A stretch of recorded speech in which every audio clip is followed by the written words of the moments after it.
You know, it would be fun, and sadly, I missed it. I missed the 5 year mark of Amazing Spider-Man 2. But of course, I'm not doing those type of videos anymore. But even though I'm not doing those types of videos, I can still actually talk about the Amazing Spider-Man series and what they could have done and all that stuff. We're gonna just hash it out right here and just have a decent time with it. All right, so of course, everyone should know that I enjoyed the original Spider Man, and I was waiting for Spider Man 4 because Spider Man 3 left something very, very. I knew that he could make a comeback. It's like, I knew he could make it up to us with Spider Man 4. I knew he could.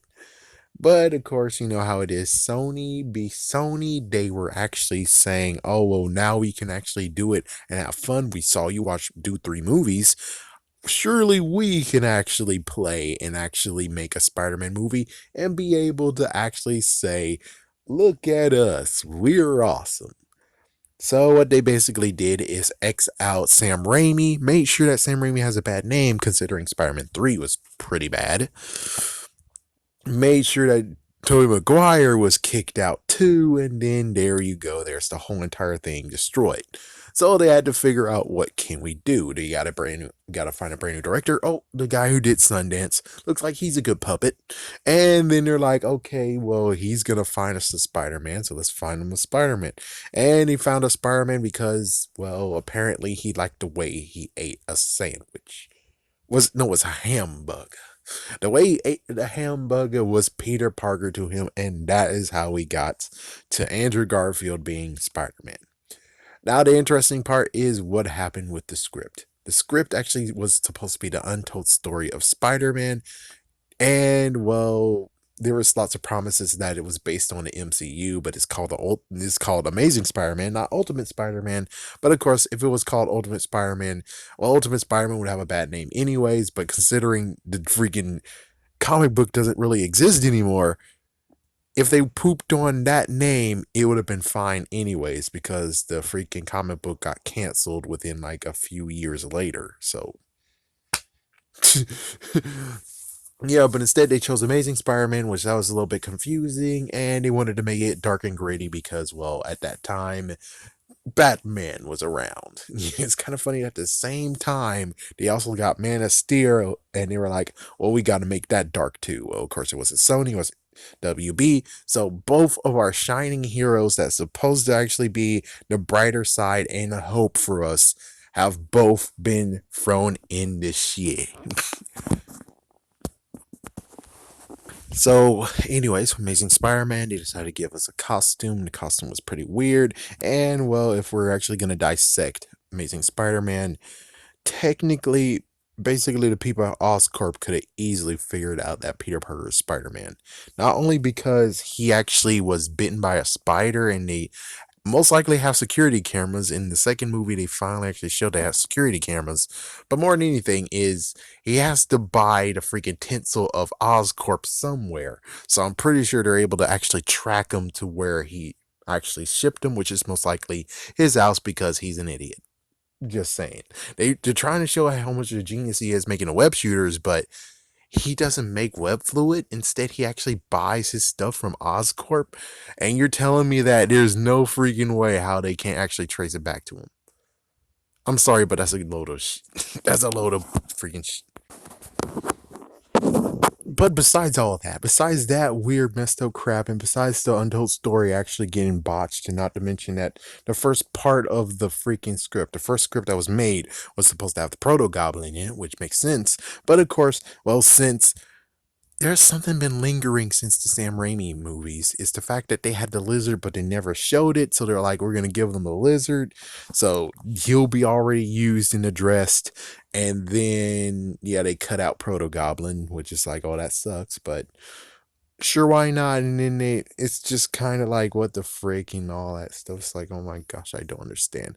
And then they got the person who actually made the music, and the music, it kind of works, but not really. I mean, I guess it was like the dark part of it and everything, but it got Hans Zimmer to actually do the second one, which is like, you should have had him in the first place. I'm sorry, James Horner. I know that you actually did good with the Grinch Stole Christmas and everything, but it sounds like an 80s or 90s freaking soundtrack. It deserves to just be thrown away, man. It deserves to actually just be thrown in the 80s. Let's take a time machine and just throw it in the 80s and allow some movie to get it. Okay, good. Yeah, just allow some movie way back in the day to get the soundtrack, most likely some cop movie or something in there. Hey, that works perfectly fine. That'll be great. Because it doesn't really work for hero. It does work a little bit, but it just doesn't match Spider-Man as much as we really want it. Not to mention the whole Uncle Ben thing, where it's like, yeah, Uncle Ben. Man, that Uncle Ben you guys chose. We got the sweet one, and now since it's the darker version, we have one that is kind of sweet, but not to mention, you guys didn't even have the freaking "with great power comes great responsibility" speech. You didn't even throw that in there either. That was in nowhere to be found. So with all that mixed in, it's oh yeah, not to mention that technically Peter was the one who actually made the lizard in the first place, which that was kind of like a oops. But to mix all that into a pot, it's like, well, huh. And they have Gwen Stacy. Yeah, forget MJ. They got Gwen Stacy now. Mix all of that in, it seems like it was a decent time to do it, but it was kind of decent. But considering we all wanted Spider-Man 4 and you guys wanted to do a reboot, and the reboot is like I had no feeling for it either. It's like it didn't have real heart. I didn't see anything in there. Not to mention there's some critics out there who said, "Oh, finally, a Peter Parker that isn't a nerd." Oh, Oh, what that had to be a messed up blow to you. And y'all guys continued on with Spider-Man 2. So Amazing Spider-Man 2 was pretty good, but the messed up part is that the freaking producers had a hand in it more than ever. It's like they had a hand in the first one, which they had to do some refilming and reshooting. And then we had a hand in the second one. And then when we had Cheryl Knightley, who was going to be MJ, well, got cut because, becoming his girlfriend, like at the end of the second movie, after his girl got killed, when Stacy got killed, it's kind of messed up where they played with us being like, she's not gonna get killed. Yeah, she's gonna get killed. She's not gonna get killed. She's gonna get killed. It's like, oh my gosh, just make up your damn mind.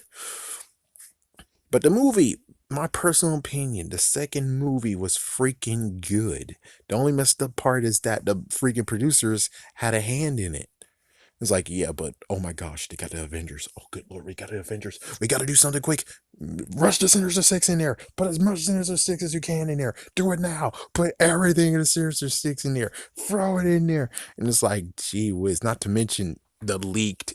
It's like the leaks in the freaking trailer. That was the start of the leaks in the trailer. I mean, technically, there was the leaks in Spider-Man 3 trailer too, but it got worse in Amazing Spider-Man when they wanted to actually have ends credit scenes, and they leaked it on the first one, and then they it was somewhat leaked of the second one supposed to have a trailer. I mean, a ends credit scene, and well, lo and behold, that one got leaked online. It didn't actually get leaked in the trailer. It got leaked online, but we already noticed, not to mention that it's supposed to be freaking Venom in the freaking thing, and they replaced it, and it's like, well, we saw it.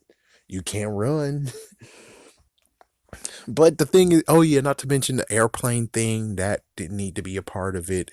Does the Aunt May thing where she actually has to deal with the thing in the thing? I guess that's kind of fine, but the airplane thing was the thing that really actually was like, you didn't really need that. We know that, yes, Electro Dyer, oh my gosh, but we don't really need to see that. I mean, there could be some more crap that's going on, like the hospital could happen, or let's see, what's a good one? What about the trains? Oh, you didn't show the freaking subway and the issue the subway could happen.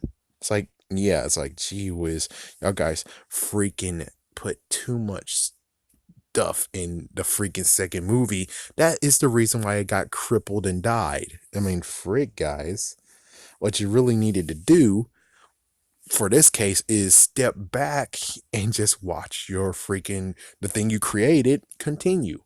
But they wanted to have their hands on it even more, and that's what caused this messed up freaking issue. Jeez. Now, what I would have actually have told them to do.